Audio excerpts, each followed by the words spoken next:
আমার মেয়ের স্কুলে 5ই জুন বিশ্ব পরিবেশ দিবস উপলক্ষে একটা পদযাত্রার আয়োজন করা হয়েছে। সেখানে সব স্টুডেন্টরা বেরিয়েছে, যাচ্ছে সবাই একে একে লাইন দিয়ে।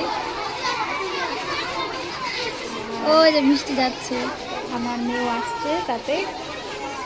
ওই যে লুকিয়ে যাচ্ছে, ওই যে লুকিয়ে চলে গেল। তার পিছনে আমার মা।